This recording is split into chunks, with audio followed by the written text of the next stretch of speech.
사랑하는 여러분, 진지하게 한 가지 여쭤보겠습니다. 여러분의 기도 생활은 지금 정말 어떠신가요? 많은 그리스도인들에게 기도는 일상이 되었습니다. 식사하기 전이나 잠들기 전, 혹은 간절히 도움이 필요할 때 하는 그런 습관적인 행위 말입니다. 하지만 대부분의 사람들이 깨닫지 못하는 진실이 여기 있습니다. 모든 기도가 다 같은 것은 아닙니다. 기도에는 여러 단계가 있고 소수의 사람만이 도달하는 깊은 친밀함과 능력의 차원이 있습니다. 예수님께서도 종종 한적한 곳으로 물러나 기도하셨습니다. 그분은 단지 말을 하기 위해 기도하신 것이 아닙니다. 하나님과 연결되기 위해 기도하셨습니다. 아버지의 뜻에 온전히 맞추기 위해 기도하셨습니다. 하지만 안타깝게도 많은 믿는 자들이 얕은 표면적인 수준에 머무르고 맙니다. 그들은 하나님을 진정으로 알기 위해 더 깊이 나아가는 대신 하나님으로부터 무언가가 필요할 때만 기도를 합니다. 오늘 저는 여러분이 기도를 완전히 새로운 시각으로 바라볼 수 있도록 돕고 모든 믿는 자들이 거쳐 성장해야 할 기도의 5가지 단계를 보여드리고자 합니다. 왜냐하면 이것을 이해하고 나면 하나님과 함께하는 시간이 결코 메마르거나 공허하거나 반복적으로 느껴지지 않을 것이기 때문입니다. 그리고 여러분, 만약 제 이전 영상인 성경을 깊이 이해하고 영적으로 성장하는 5가지 입증된 단계를 보셨다면 하나님의 말씀은 우리가 그분의 음성을 듣는 방법을 가르쳐 준다는 것을 기억하실 것입니다. 반면에 기도는 우리가 하나님께 말씀드리는 방법입니다. 이 2가지는 항상 함께 갑니다. 그러니 이 영상을 다 보신 후에는 꼭 그 영상도 다시 보시기를 바랍니다. 오늘 우리가 나눌 내용을 더욱 견고하게 만들어줄 것이기 때문입니다. 자, 시작하기 전에 아주 간단한 것을 하나 부탁드리고 싶습니다. 여러분의 기도 생활이 더 깊어지기를 갈망하신다면 댓글에 아버지 올바른 방법으로 기도하는 법을 가르쳐 주소서라고 적어주세요. 그리고 이 메시지를 좋아요를 누르고 공유하는 것도 잊지 마세요. 여러분이 아는 누군가에게도 오늘 이 일깨움이 필요할 것입니다. 자, 이제 본격적으로 들어가 보겠습니다. 기도의 5가지 단계, 그리고 왜 대부분의 그리스도인들이 첫 번째 단계에 머무르는지에 대해 나누겠습니다. 첫 번째 단계, 일상적인 기도입니다. 하나님과 대화하는 것이 아니라 하나님께 일방적으로 말하는 단계입니다. 이곳은 대부분의 사람들이 기도를 시작하는 곳이며 안타깝게도 대부분의 사람들이 머무르는 곳이기도 합니다. 일상적인 기도는 습관이나 의무감 혹은 책임감으로 기도할 때를 말합니다. 이것이 나쁜 것은 아닙니다. 사실 이것은 기도의 기초가 됩니다. 하지만 여기에는 깊이가 부족한 경우가 많습니다. 식사 전이나 취침 전 혹은 위기 상황에서 기도합니다. 주님, 오늘 하루도 감사합니다. 혹은 우리 가족을 축복해 주세요 라고 말할 수 있습니다. 하지만 그 말들 속에는 마음이 거의 담겨 있지 않습니다. 이 단계는 안전하고 예측 가능하며 편안합니다. 하지만 여기에 위험이 있습니다. 관계가 아니라 종교적인 행위가 되어버린다는 것입니다. 마태복음 6장 7절은 이렇게 말씀합니다. 또 기도할 때에 이방인과 같이 중언부언하지 말라. 그들은 말을 많이 하여야 들으실 줄 생각하느니라. 예수님은 반복 자체가 잘못되었다고 말씀하시는 것이 아닙니다. 그분은 공허한 말들에 대해 경고하고 계십니다. 듣기에는 좋지만 믿음이 담겨 있지 않은 기도 말입니다. 이 단계에서 기도는 듣는 것이 아니라 주로 여러분이 말하는 것입니다. 일방통행의 대화입니다. 마음속에 있는 생각을 쏟아내고는 서둘러 다음 일과로 넘어가 버립니다. 하지만 여러분, 하나님은 일상적인 소통, 그 이상을 원하십니다. 그분은 진정한 연결을 갈망하십니다. 만약 여러분이 이 단계에 갇혀 있었다 하더라도 정죄감을 느끼지 마십시오. 우리 모두는 여기서부터 시작합니다. 하지만 우리의 목표는 반복에서 벗어나 관계로 나아가는 것입니다. 2번째 단계, 간구하는 기도입니다. 하나님께 무언가를 요구하는 단계입니다. 이 단계는 대부분의 믿는 자들이 멈춰 서는 곳입니다. 간구하는 기도는 주로 우리가 필요한 것을 얻기 위해 하나님께 나아갈 때입니다. 다시 말씀드리지만 여기에는 아무런 잘못이 없습니다. 예수님은 마태복음 7장 7절에서 구하라, 그리하면 너희에게 주실 것이요 라고 말씀하셨습니다. 하나님은 우리가 우리의 필요를 그분 앞에 가지고 나오기를 원하십니다. 하지만 많은 사람들이 여기서 길을 잃습니다. 기도가 마치 쇼핑 목록처럼 되어버립니다. 우리는 문제에 처하거나 스트레스를 받거나 절망적일 때만 하나님께 나아옵니다. 주님, 이 시험에 합격하게 도와주세요. 주님, 제 재정 문제를 해결해 주세요. 주님, 제 몸을 고쳐주세요. 네, 맞습니다. 하나님은 들으십니다. 그분은 자비로우십니다. 하지만 우리가 그분과 대화하는 유일한 시간이 무언가 필요할 때뿐이라면 우리는 관계의 아름다움을 놓치게 됩니다. 생각해 보십시오. 만약 여러분의 친구가 도움이 필요할 때만 여러분에게 연락한다면 그 우정이 과연 얼마나 깊겠습니까? 소통이 필요에 의해서만 이루어질 때 사랑은 기계적인 것으로 변해버립니다. 그리고 그것은 하나님이 여러분과 맺고 싶어 하시는 관계가 아닙니다. 그분은 위기에 좌우되지 않는 그런 친밀함을 갈망하십니다. 그분은 여러분의 비상 연락망 그 이상이 되기를 원하십니다. 그분은 여러분의 매일의 동반자가 되기를 원하십니다. 이 단계에서 많은 사람들은 단순히 하나님께 무언가를 구하는 것이 아니라 그저 하나님과 함께함으로 누리게 되는 평안과 친밀함 그리고 능력을 결코 경험하지 못합니다. 그러니 만약 여러분의 기도 생활이 메마르다고 느껴진다면 바로 이것이 이유일 수 있습니다. 여러분은 기도를 변화가 아닌 거래처럼 여겨왔던 것입니다. 하지만 기도는 결코 자판기 같은 경험이 되도록 설계되지 않았습니다. 기도는 만남의 장소, 즉 여러분의 마음과 그분의 마음이 교환되는 거룩한 장소로 설계되었습니다. 하나님은 단지 여러분의 요구사항만을 원하시는 것이 아닙니다. 그분은 여러분의 관심과 애정, 그리고 신뢰를 원하십니다. 그분은 여러분의 욕망이 그분의 뜻과 일치될 때까지 여러분이 그분 곁에 충분히 오래 머무르기를 원하십니다. 왜냐하면 간구 너머에는 계시가 있기 때문입니다. 구하는 것 너머에는 그분 안에 거하는 것이 있습니다. 여러분이 원하는 것 너머에는 그분이 여러분을 위해 준비하고 계신 것이 있습니다. 그리고 여러분이 그 단계로 올라갈 때 기도는 하나님으로부터 무언가를 얻어내는 것이 아니라 하나님을 통해 새로운 사람으로 변화되는 과정이 됩니다. 세 번째 단계, 관계적인 기도입니다. 하나님의 선물이 아닌 하나님의 임재를 구하는 단계입니다. 여기서부터 진정한 영적 성장이 시작됩니다. 이 단계에서 기도는 하나님으로부터 무엇을 얻을 수 있는가에 대한 것이 아니라 그분을 인격적으로 알아가는 것에 초점이 맞춰집니다.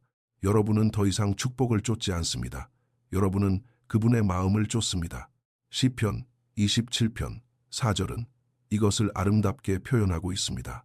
내가 여호와께 바라는 한 가지 일, 그것을 구하리니 곧 내가 내 평생에 여호와의 집에 살면서 여호와의 아름다움을 바라보며 그의 성전에서 사모하는 그것이라. 다윗은 부나 명예나 안락함을 구하지 않았습니다. 그는 하나님 그분 자신을 원했습니다. 그것이 바로 관계적인 기도의 핵심입니다. 그분의 손이 아니라 그분의 얼굴을 갈망하는 것입니다. 여러분은 하나님의 임재가 가장 큰 선물이라는 것을 깨닫기 시작합니다. 이 단계에 도달하면 여러분의 기도는 다르게 들립니다. 주님, 그저 주님 곁에 있고 싶습니다. 혹은 아버지 말씀하소서, 제가 듣고 있습니다. 라고 말하게 될 것입니다. 여러분은 때때로 침묵 속에 머물며 그저 그분의 임재를 즐기고 오직 그분만이 주실 수 있는 평안 안에서 안식하기 시작합니다. 하나님을 기다리는 시간은 결코 낭비되는 시간이 아님을 배웠기 때문에 여러분은 더 이상 서둘러 기도를 끝내지 않습니다. 심지어 밤에 침대에 누워서도 기도하는 자신을 발견하게 될 것입니다. 그것은 여러분이 게으르거나 산만해서가 아니라 그저 그분에 대한 생각을 멈출 수 없기 때문입니다. 어둠 속에서 부드럽게 그분의 이름을 속삭입니다. 눈에는 눈물이 고이고 마음은 사랑으로 타오릅니다. 번개나 요란한 표적이 아니라 부드러운 확신을 통해 고요함 속에서도 그분을 느끼기 시작합니다. 생각 속에서 그분의 음성을, 고통 속에서 그분의 위로를, 외로움 속에서 그분의 가까이 계심을 알아차리기 시작합니다. 기도가 단순한 소통이 아니라 교제라는 것을 깨닫게 됩니다.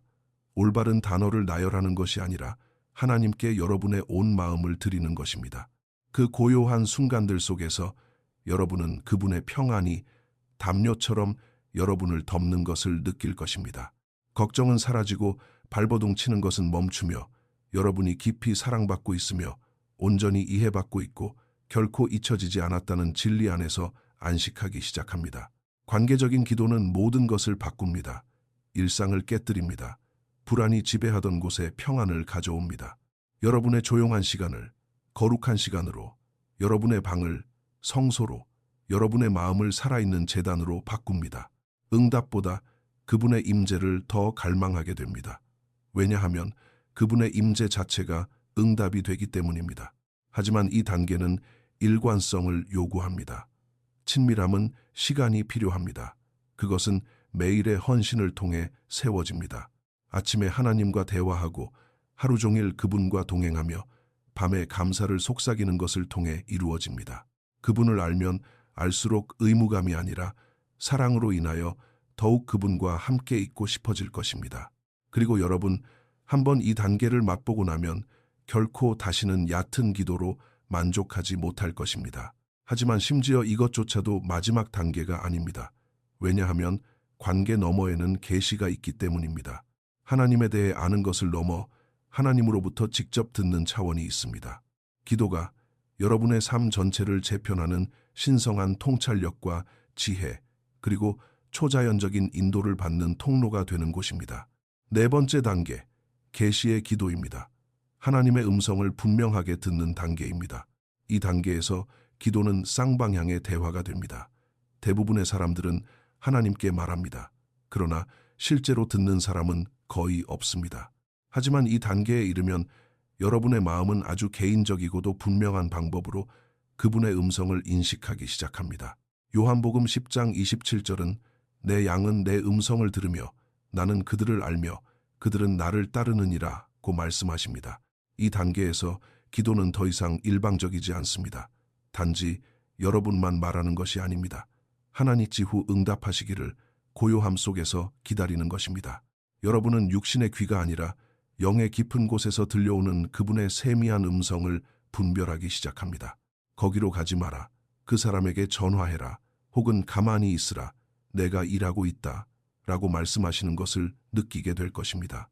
여러분은 하나님이 침묵하시는 분이 아니라는 것을 깨닫게 될 것입니다.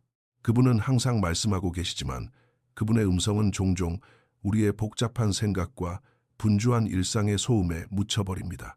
여러분이 그분 앞에 마음을 고요히 할 때 여러분은 그분이 가까이 계시고 주의를 기울이고 계심을 일깨워주는 신성한 감동과 거룩한 개입을 알아차리기 시작합니다.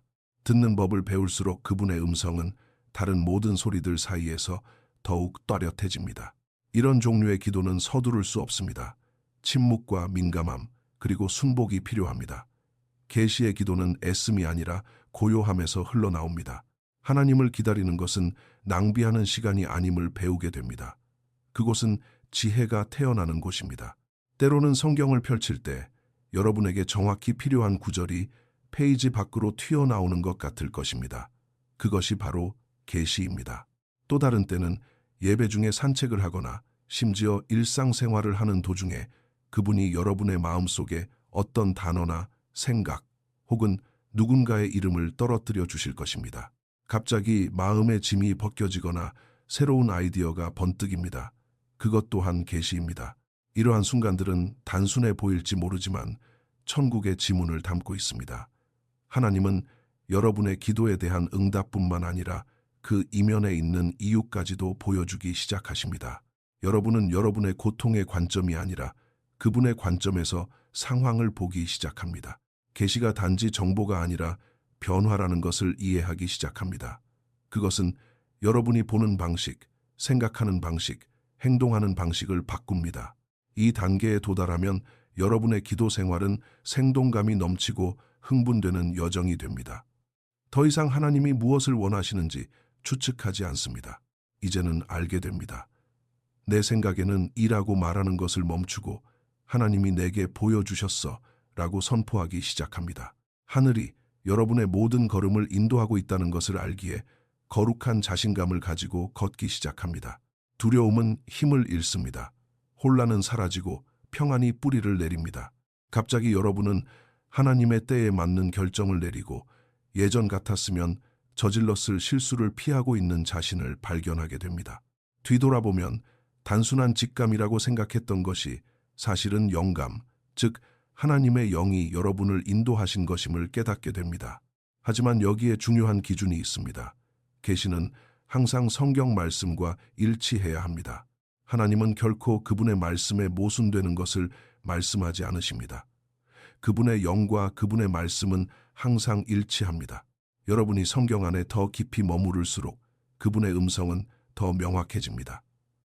성경은 여러분의 마음이 천국의 주파수를 맞추도록 조율해 줍니다. 그래서 하나님이 속삭이실 때 그것이 여러분 자신의 생각이 아니라 그분의 음성임을 알게 됩니다. 여러분, 이 단계는 기도가 일상에서 관계로, 그리고 관계에서 계시로 바뀌는 차원입니다. 여러분은 하나님의 인도하심과 초자연적인 평안, 그리고 흔들리지 않는 담대함을 가지고 살기 시작합니다. 아침에 일어날 때 하나님이 말씀하셨고 나는 무엇을 해야 할지 알아 라는 확신을 갖게 됩니다. 예전에 여러분의 결정을 흐리게 했던 안개가 걷히기 시작합니다. 과거에는 여러분을 혼란스럽게 했던 시즌에도 확신을 가지고 앞으로 나아가게 됩니다. 왜냐하면 계시는 방향을 제시하고 방향은 평안을 만들어내기 때문입니다. 폭풍 속에서도 여러분이 굳건하게 서 있는 것을 발견하게 될 것입니다. 왜냐하면 여러분이 하나님으로부터 음성을 들었기 때문입니다. 그리고 한번 그분의 음성을 듣고 나면 그 어떤 다른 목소리도 여러분을 흔들 수 없습니다. 하지만 이 단계조차도 끝이 아닙니다. 그것은 더 위대한 것을 향한 문입니다. 왜냐하면 기도는 결코 듣는 것에서 멈추도록 설계되지 않았기 때문입니다. 기도의 궁극적인 목표는 하나됨입니다. 그곳에서 여러분은 더 이상 단지 하나님과 대화하거나 그분으로부터 듣기만 하는 것이 아니라 그분의 마음의 리듬에 맞춰 생각하고 느끼고 걷게 됩니다. 바로 여기서 5번째 단계가 등장합니다. 가장 높고 가장 거룩한 기도의 차원입니다. 5번째 단계, 동역의 기도입니다. 단순히 하나님께 기도하는 것을 넘어 하나님과 함께 기도하는 단계입니다. 이것은 가장 깊은 수준의 기도로 하나님의 손을 구하는 것에서 벗어나 그분의 마음을 나누는 단계로 나아가는 것입니다. 이 단계에서 기도는 여러분에게 필요한 것보다 하나님이 원하시는 것에 더 초점이 맞춰집니다. 여러분은 그분의 심장 박동을 느끼고 그분이 느끼시는 것을 느끼며 그분이 원하시는 것을 열망하기 시작합니다. 더 이상 여러분의 계획을 이야기하기 위해서만 그분께 나아가지 않습니다. 여러분은 듣고 여러분 자신을 그분의 뜻에 맞추기 위해 나아갑니다. 이곳은 기도가 목적이 되는 곳입니다. 여러분은 단지 은혜를 구하는 것이 아닙니다. 여러분은 거룩한 책임감 안으로 걸어 들어가고 있는 것입니다. 이 단계에 이르면 하나님은 단지 여러분을 축복하기만을 원하시는 것이 아님을 깨닫게 됩니다. 그분은 여러분을 통해 일하기를 원하십니다. 그분은 여러분의 기도가 하늘의 뜻을 이 땅에 가져오는 통로가 되기를 원하십니다. 여러분은 더 이상 어떤 일이 일어나게 해달라고 매달리지 않습니다. 여러분은 그 일들이 일어나도록 하나님과 동역하는 것입니다. 여러분은 단지 축복을 받기 위해서가 아니라 그분의 짐을 함께 지기 위해 그분과 동역하기 시작합니다. 그분이 누군가를 구원하고자 하실 때 그분은 여러분의 마음을 감동시켜 중보하게 하십니다. 그분이 상처받은 자들을 위로하고자 하실 때 그분은 여러분의 기도를 사용하셔서 그분의 치유의 능력을 풀어놓으십니다. 그분이 어느 도시나 교회 혹은 가정에서 일하고자 하실 때 그분은 갈라진 틈에 서서 기도할 그릇을 찾으십니다. 에스겔 22장 30절은 이 땅을 위하여 성을 쌓으며 성 무너진 데를 막아서서 나로 하여금 멸하지 못하게 할 사람을 내가 그 가운데에서 찾다가라고 말씀합니다. 그것이 바로 동역의 기도의 모습입니다. 여러분은 하나님의 중보자가 되고 이 땅에 있는 그분의 대변인이 되며 운명이 결정되는 기도실과 조용한 골방에서 그분의 목소리가 됩니다. 여러분은 두려움의 짐이 아니라 사랑의 겉옷으로서 거룩한 무게감을 짊어지기 시작합니다. 더 이상 하나님 저를 축복해 주세요가 아니라 하나님 저를 사용해 주세요가 됩니다. 영혼을 울리는 기도를 드리기 시작합니다. 이 단계에서 여러분의 기도는 하늘의 계획과 완벽하게 일치하기 시작합니다. 여러분은 전혀 계획하지 않았던 것들을 기도하고 있는 자신을 발견하게 되고 나중에는 그것이 정확히 일어났어야만 했던 일이었음을 깨닫게 됩니다. 그것은 마치 성령님 자신이 주도권을 잡으시고 여러분의 입술의 말을 빚으시며 여러분의 초점을 이끄시고 여러분의 입을 능력으로 채우시는 것과 같습니다. 로마서 8장 26절은 이것을 아름답게 표현합니다. 성령도 우리의 연약함을 도우시나니 우리는 마땅히 기도할 바를 알지 못하나 오직 성령이 말할 수 없는 탄식으로 우리를 위하여 친히 간구하시느니라. 여러분이 무슨 말을 하고 있는지 항상 이해하지 못할 수도 있지만 여러분의 영은 압니다. 왜냐하면 하늘과 땅이 일치하고 있기 때문입니다. 이것은 단순한 기도가 아니라 동역입니다. 여러분의 뜻과 하나님의 뜻이 하나가 되는 곳입니다. 여러분은 여러분의 뜻을 행하시도록 하나님을 설득하는 것을 멈추고 그분의 뜻을 이루는 데에 그분과 동참하기 시작합니다. 밖에서 안으로 향하는 기도를 멈추고 안에서 밖으로 향하는 기도를 시작합니다. 단지 여러분의 필요에서부터가 아니라 그분의 마음에서부터 시작하는 기도입니다. 여러분, 바로 이곳에서 기도 안에 진정한 능력이 발견됩니다. 바로 이곳에서 기적이 일어납니다. 부흥이 시작되고 온전히 내어드린 마음을 통해 하늘이 땅에 닿는 곳입니다. 여러분이 이 단계에서 기도할 때 여러분의 말은 영적 세계에서 권위를 가지게 됩니다. 왜냐하면 그것은 더 이상 여러분만의 말이 아니기 때문입니다. 그것은 여러분을 통해 흘러나오는 하나님의 말씀입니다. 여러분은 거룩한 능력을 풀어놓는 도구가 되고 하나님 나라의 능력을 운반하는 자가 되며 변화를 일으키는 그릇이 됩니다. 여러분이 기도할 때 상황이 바뀌는 것을 알아차리기 시작할 것입니다. 그것은 여러분이 강력해서가 아니라 여러분이 바로 그 능력 자체와 하나가 되었기 때문입니다. 동역의 기도는 평범한 믿는 자들을 영적인 전사로 변화시킵니다. 개인의 기도, 골방을 천국의 지휘 본부로 바꿉니다. 그리고 그곳에서 마침내 기도가 결코 의무가 아니었음을 깨닫게 됩니다. 기도는 언제나 창조주와 피조물 사이의 거룩한 연합, 즉 그분의 음성이 여러분의 음성이 되고 그분의 목적이 여러분의 기도가 되는 신성한 동역이 되도록 설계되었던 것입니다. 자, 이제 기도의 5가지 단계를 요약해 보겠습니다. 여러분이 하나님과 함께하는 시간을 일상적인 것에서 관계적인 것으로 변화시키는 거룩한 여정입니다. 첫 번째는 일상적인 기도입니다. 하나님께 일방적으로 말하지만 반드시 하나님과 교제하는 것은 아닙니다. 많은 믿는 자들이 기도를 대화가 아니라 일과처럼 취급하며 이곳에 멈춥니다. 두 번째는 간구하는 기도입니다. 우리의 필요와 욕망을 가지고 하나님께 나아갑니다. 구하는 것 자체는 잘못된 것이 없지만 만약 여러분의 기도 생활이 요구하는 것에만 멈춰 있다면 여러분은 관계를 놓치게 될 것입니다. 세 번째 단계는 관계적인 기도입니다. 여러분의 마음이 하나님의 손을 구하는 것에서 하나님의 얼굴을 구하는 것으로 바뀔 때 하나님의 선물보다 그분의 임재를 더 갈망하게 됩니다. 네 번째는 계시의 기도입니다. 기도가 쌍방향의 만남이 되는 곳입니다. 그분의 음성을 듣고 그분의 인도를 느끼며 그분의 뜻을 더 명확하게 이해하기 시작합니다. 그리고 마지막으로 가장 높은 5번째 단계, 동역의 기도입니다. 단순히 하나님께 말하는 것이 아니라 하나님과 함께 말하는 곳입니다. 그분의 마음과 일치되어 그분의 소원이 이루어지도록 기도하며 이 땅에서 그분의 중보자로서 움직이게 됩니다.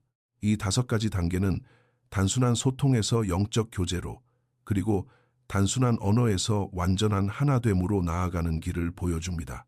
더 깊이 들어갈수록 기도는 더 이상 하나의 활동이 아니라 여러분의 삶의 방식 자체가 됩니다. 사랑하는 여러분, 지금 여러분은 기도의 어떤 단계에 머물고 계십니까? 아래 댓글에 남겨주세요. 만약 여러분이 기도 안에서 더 깊이 성장할 준비가 되셨다면 주님, 저를 더 높은 곳으로 이끌어 주소서라고 선포하십시오. 그리고 여러분, 만약 이 메시지가 여러분의 마음에 와닿았다면 혼자만 간직하지 마시고 나누어 주세요. 여러분이 아는 누군가는 지금 첫 번째 단계에 갇혀서 더 깊은 기도로 나아가도록 이끌어줄 이 메시지를 기다리고 있을지도 모릅니다. 그리고 은혜를 받으셨다면 잠시 시간을 내어 이 영상의 좋아요를 누르시고 구독하시고 알림 설정을 켜주시기 바랍니다. 우리는 여러분이 하나님과 동행하는 삶에서 성장할 수 있도록 돕기 위해 이러한 메시지를 계속 나눌 것입니다. 자, 이제 함께 기도하겠습니다. 하늘에 계신 아버지, 기도가 단지 주님께 말하는 것만이 아니라 주님과 함께 걷는 것임을 깨닫게 해주셔서 감사합니다. 오늘 저희를 더 깊은 곳으로 이끌어 주시기를 간구합니다. 얕고 표면적인 기도에서 벗어나 진심으로 기도하는 법을 가르쳐 주소서. 저희의 뜻을 내려놓고 주님의 음성을 분명히 듣게 하시며 주님의 거룩한 목적 안에서 주님과 동역할 수 있도록 도와주소서. 성령님, 저희 안에 기도를 향한 새로운 갈망을 불러일으켜 주옵소서. 어쩌다 한 번이 아니라 매일 타오르는 갈망이 되게 하소서. 그리고 지금 이 영상을 보고 있는 모든 분들을 위해 기도합니다. 주님, 그들을 이전보다 더 가까이 주님 품으로 이끌어 주시옵소서. 그들의 기도를 사용하셔서 생명을 변화시키고 영적 기류를 바꾸며 이 땅에 천국을 가져오게 하옵소서. 예수님의 이름으로 기도드립니다. 아멘.